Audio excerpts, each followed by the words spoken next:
se via um jovem de 17 anos de idade, que hoje está aqui maduro, com a sua idade, e que viveu um momento de emoção. Eu gostaria que você retratasse para nós agora qual foi a emoção de ver este documentário realizado, essa imagem preservada durante 40 anos, onde, inclusive, você é um dos personagens, parte dela. Saulo, te falo que eu fiquei muito emocionado, porque eu voltei à minha vida de outrora. Voltei a algo de quando eu via o Chico vigiar como se eu fosse uma criança. E aquele cuidado de um pai que sempre, ali no povo, ele dizia que eu era forte, que eu podia, que ele era tudo, mas ele vigiava a gente como um garoto e orientava a gente como ninguém. Então eu fiz um retrato da minha vida, de todos os ângulos dessa jornada que você participou junto conosco. Você imagina o povo que haverá um dia que as pessoas vão ouvir falar de Chico Xavier e eles vão achar que isso foi uma história da carochinha, que isso foi um mito criado por alguém. Assim como nós vemos aí nos cinemas hoje, ficção. E o Chico não foi uma ficção. O Chico é uma realidade, foi uma realidade e vai ser uma realidade por toda uma vida, por toda uma existência. Conquanto ele dizia sempre que a doutrina espírita nasceu livre do povo, para o povo com Jesus. Eurípides, o significado desta matéria, especialmente ligado a esta data, outubro de 94. É interessante, Saulo, que quando eu vejo isso, hoje me dá muita saudade, às vezes até choro. E muitas vezes as pessoas falam, você não tem filho?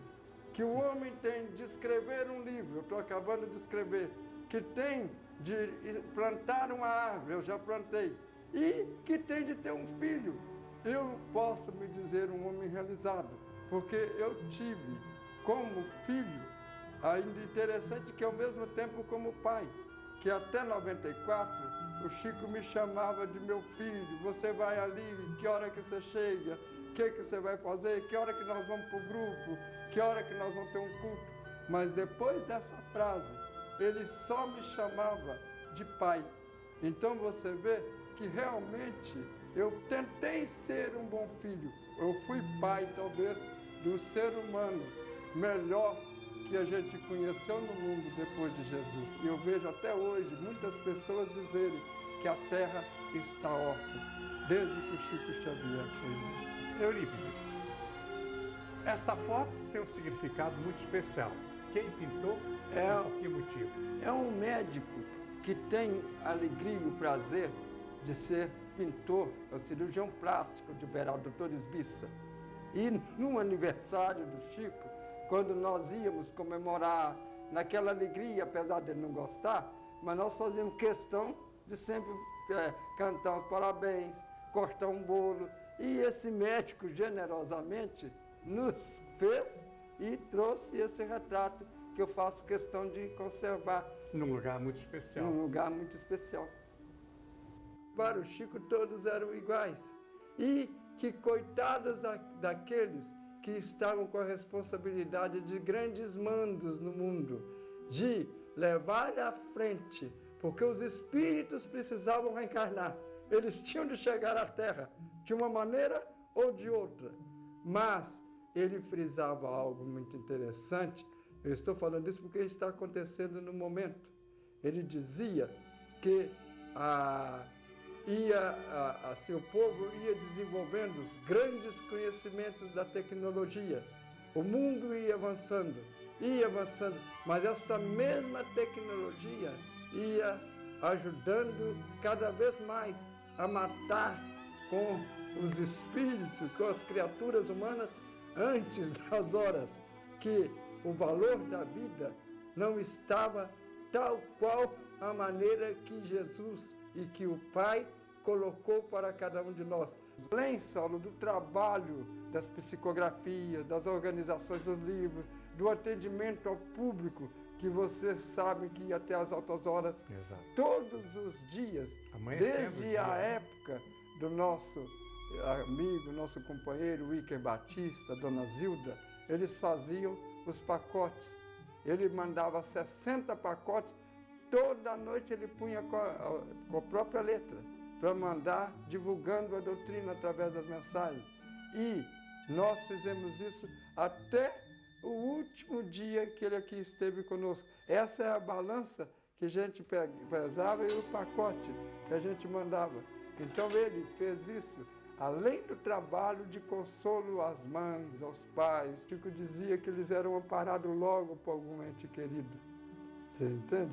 Mas e os outros que tinham de caminhar aqui até que chegasse o dia da partida? Então os conflitos eram maiores.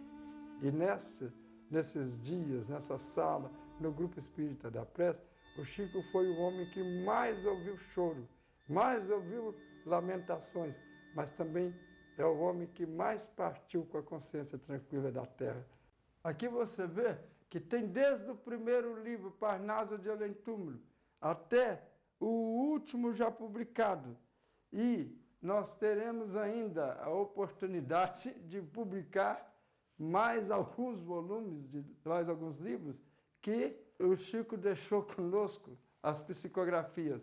Você entende? Então ainda vai sair mais alguns 5 ou 6 livros no mínimo. E temos outros, serão livros, ou sobre a vida, a história da vida do Chico Xavier, falando sobre ele, sobre Jesus, que ele gostava tanto, e os outros eram livros que ele gostava de ler. E vocês observam que tem imagens, tem texto, tem fotos de todos. Então, mas o Chico era espírita e gostava disso tudo, mas acima de espiritismo, com todo o respeito que ele sempre teve, o Chico era um verdadeiro cristão. E 70% das pessoas que o procuravam nem espíritas eram, ou mais. E você vê, por exemplo, aqui nós temos esse terço, uma filha que, depois da partida da sua mãezinha, ela disse: Chico, a minha mãe, antes de ir embora, ela pediu que ela amava tanto este texto, que ela amava tanto, que a única pessoa que ela gostaria que ele ficasse era com Chico Xavier, que ela amava ele muito. E ela veio trazer a pedido. E ele aqui colocou, desde que chegou do grupo, e nunca mais saiu. E você vê que o Chico tinha amizades, era querido por todos os religiosos, por todos os segmentos, e mesmo aqueles que até aparentemente diziam que nem religião tinham, mas ele dizia que na hora da dor, todos gritavam por Deus, chamasse pelo nome que chamasse, mas eles olhavam para o alto em busca de algo com uma força maior.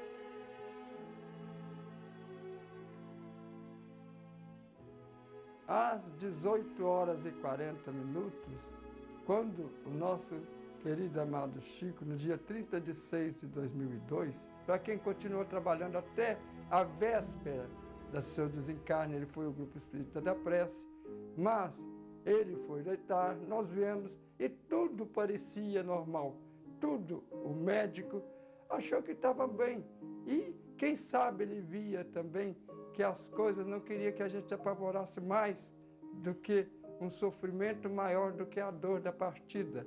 Mas Chico, nós olhamos para ele cruzou as mãos aos céus, falou, balbuciando o nome de Jesus, e o doutor Eurípides balançou a cabeça. Só podíamos entender que a hora estava chegando.